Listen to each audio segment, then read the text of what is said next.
Surprise! Baby. Hello, Brian. I was just leaving you a message. I wanted to surprise you. Well, you succeeded. Welcome to Istanbul. Mom, look at this. Oh, it's beautiful. Dad's the best, huh? Yes, he is. So, Jackson, how bad must it suck to have Liam Neeson as a dad? Go. Okay, well, basically, no, that's not true. In Taken 2, it's a really, really, really, really bad film, first off. It's really quite... Just let's get that out of the way. It really is quite poor. There's not very much tension. It's just going through the same motions as the first film. And it's just the same thing happens to the same guy. I do like the way that it's all... he killed all of Paris, and then Paris was like, man, fuck that, we should take out this guy. Yeah, what's the plot of this? Because the trailer actually makes it seem like they do what no action film ever does, in which they actually say, hey, you know, all those random guys who your hero killed in the last film, they had wives and kids and fathers and mothers, and they're coming to kick Liam Neeson's ass this time around. That's basically what happens. It starts off in somewhere, foreign country, Istan, and they're all standing around in dirt, burying their people, because that's how people do it in foreign country, Istan. And they're just like, we swear revenge on this man, haha, we shall go kill him. And then it cuts back to Los Angeles, and he's like, and it's got the worst dialogue ever about driving lessons. Like, the girl's now having driving lessons, you know, because that'll totally come up Wait, later. wasn't she in college in the last film or something? She was, yeah, she's like fucking 54 now. I don't know what's happened, but... Well, okay, so she's got a new boyfriend, and he's still insane, because he's like... He had a GPS installed on her phone, which he uses to sneak up on her making out with her boyfriend for no reason. Ooh. And to just... Yeah, that's what he did, because he's such a good dad like that. But they see this as really good. Like, his family now like him for some reason. It's the story of them all coming together. Well, in all fairness... As you know, murdering hundreds of foreigners just brings a family closer together. In all fairness, if I was Famke Jackson, who in the last film was just a bitch to him completely, if all of a sudden my daughter was taken and Liam Neeson got her back from the most horrific situation that she was in that last film, I'd probably be like, you know what, fuck the rich bald guy who I'm dating right now who buys her ponies. Yeah. That's kind of what it's like, except it's way more slow and subtle, and she's like, do you want to come in for wine? And they have like half a glass of wine, and he's like, I'm going to go now, and she's like, don't go! and then... Characterization. There's not. Well, I have an alternate explanation for this entire film, which makes it genius. Go on. But I'll get to that at the end. So anyway, they go to Istanbul, or he goes to Istanbul on a job, and they track him down because that's how they do. They love his method so much that they track him down because they're really excited to see him. And then because they're just able to get the drop on a CIA agent like this. Yeah, and then the daughter, like, sets the mum and the dad up, and there's like half an hour of pointless dating, and then you get to the action, and it's like really short. There's no tension at all. You don't know. Spoilers here. They're all a happy family at the end. I don't know if you wanted to know that, but you mean like every other action movie? I don't think anyone's going to this movie caring about whether or not the family gets back together. So I don't think you really spoiled anything. I think they just want to watch Liam Neeson punch foreigners in the throat. Yeah, and there's a bit where Liam Neeson is captured, and he has to, on the phone, tell his daughter how to save her, which involves throwing grenades in the middle of a fully populated city, and she's just casually walking along without a shirt on. And wait, go back to that point you just made. Hold on. She's in a foot chase for a while, and for half of it, she's wearing a shirt and really tiny shorts, but the shirt's open. I was going to say, it's like no clingy shirts or something. No. She's only done up the bottom two buttons. Right. Fan service, I'm guessing. Basically. And I'm like, okay, this was really pointless. But anyway, here's what I really wanted to talk about, is that I think this entire movie takes place in Liam Neeson's head. Wait, Liam Neeson's character or just Liam Neeson's head? No, Brian Mills' okay. head. Because at the end of the first Taken, like, that shit was fucked up. She would have run away and hated him forever. And this is him trying to deal with the complete, whatever the word is, complete rejection of his efforts to save his family because he became a monster. That's why it's all about him. It's his ego versus his guilt was what I said about it. I have this really long review, which is a joke. I don't know if you know that, but it makes sense that this entire film is a hallucination of him trying, because this family is unrealistically forgiving of him for everything he does. He gets them into another situation where they're getting kidnapped, and they're like, oh. That's great. He's just such a cool guy. You're a swell dude, Liam Neeson. So maybe he's setting up these kidnappings, like he's just calling up all his CIA buddies from the last film and having them set up fake kidnappings. It's an exciting date, basically. Well, he's not actually, but in his mind, in my version of this, in his mind, he's going through all this trying to go no, my family would love me. They would do the same things as me. They are the same as me. They all love me. And he's actually in a mental institution because that's where he should be. And that's why it's so censored, because he doesn't want to see the consequences of his own actions anymore. That's the censorship. Taken 2 is a 12A. Did I hallucinate? It was Taken 1 and 18. No, it was a 15 in cinemas, but the DVD's an 18. Right. But why is Taken 2 a 12A? This seems like a movie that needs to go, or at least in America, go for a hard R instead of a PG-13. I don't know! Okay, I'm about to spoil the ending, because the way... Who cares?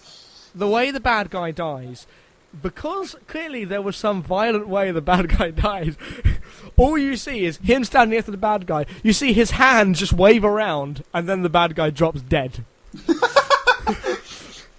Because it doesn't show whatever he actually does to him. He just goes, and the bad guy's dead. Do you think that was censorship, or do you think that was just really shitty filmmaking? You just couldn't, the guy just did not know how to frame or, direct an action sequence? Maybe Liam Neeson just stabbed the guy to death. He probably did. This was really bad. You shouldn't see it, people. Don't go to see Taken 2. Well, is the action... how is the action? Is the action at least any good in this? It's not! No! There's no! I'm taking a wild guess here, but it's bad, because it was by Oliver Megaton, who did, what was it, Transporter 3? Surprisingly shit explosions. Yeah, the film has surprisingly shit explosions for a guy named fucking Megaton. I would have thought that would be his trademark, check it out, my name's Megaton. Boom! But no. Because every time he goes, hi, my name's Megaton, then an explosion goes off in the background around him for no reason. Yeah, but it doesn't, and it's so boring. Thankfully, it is only 80 minutes long. A short movie nowadays? Yeah, it's a short film. Wow. It's about the same length as Fantastic Mr. Fox, except Fantastic Mr. Fox is beautiful. Yeah. And this is a I think pilot. that is the only way anyone could ever compare Taken 2 to the Fantastic Mr. Fox.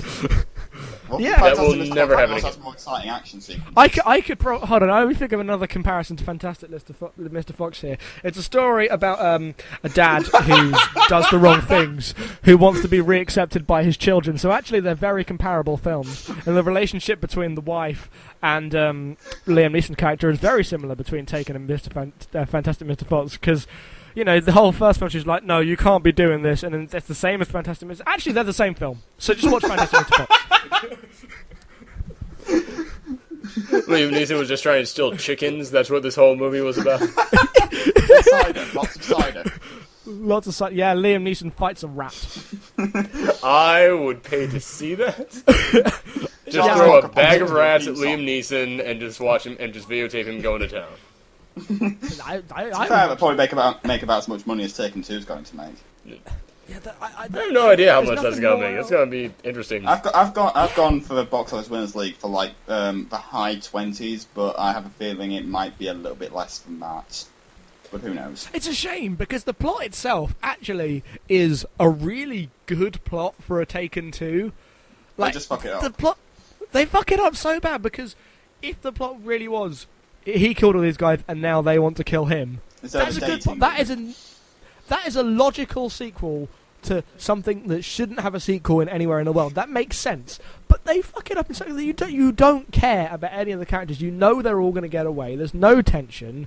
Liam Neeson, he's like, okay, throw a grenade, and he's counting seconds, and the grenade explodes, and he counts by how long it takes him to hear the grenade, how far away his daughter is. So there's random grenades. Just knows this. Wait, what? Oh yeah, no, there's a whole sequence where they're in a car, and it shows him in the car with a close-up of him under a bag, and there's a ticking clock going tick, tick, tick, tick, tick, and he's counting like 1, 2, 3, left turn, 1, 2, dogs, when a dog barks. Do you think he's just like subconsciously hacking himself into his daughter's mind or something? He's like somehow Sherlock Holmes. He's in a completely... There's no way for him to know where he is, but he's Sherlock Holmes his way to know exactly where he is with his daughter, some shoelace, and a map. That's it. That's how he finds himself. Yeah, but he's in prison. He's, like, chained up. That's basically and he still manages to do it. Just because he's Liam Neeson, just roll with it. Basically, and then there's, like, the world's most stupid end scene in the world, which, you know... Go on. Oh, well, they're in a... They're on a pier, and it's like that they bring milkshakes to the table, and it's like, milkshake for you? Who ordered this last milkshake? And then Liam Neeson just goes, I did not order this milkshake.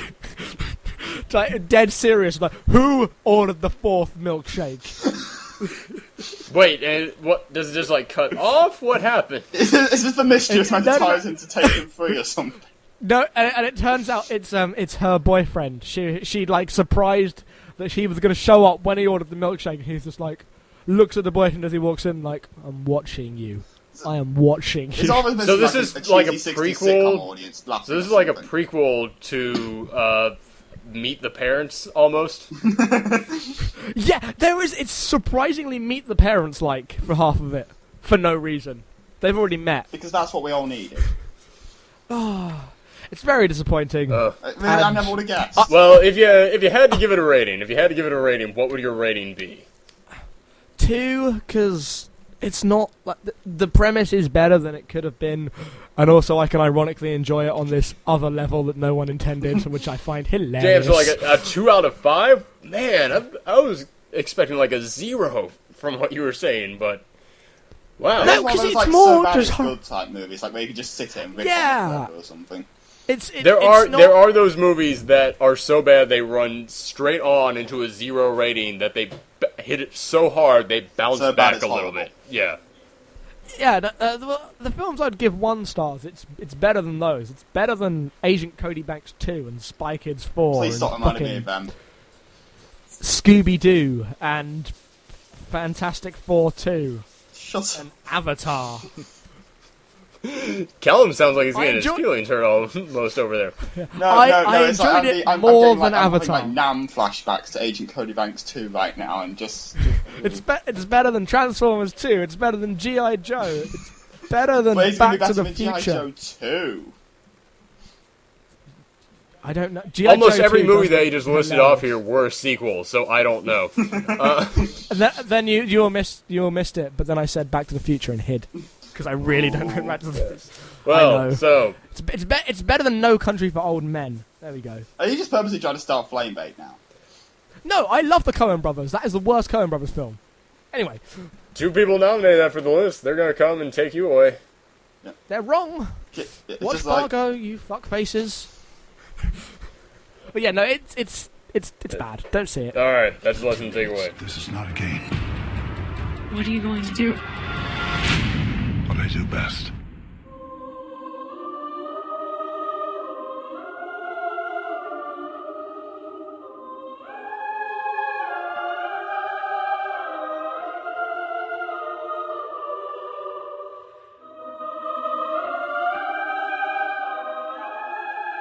If I kill you, your other sons will come and seek revenge.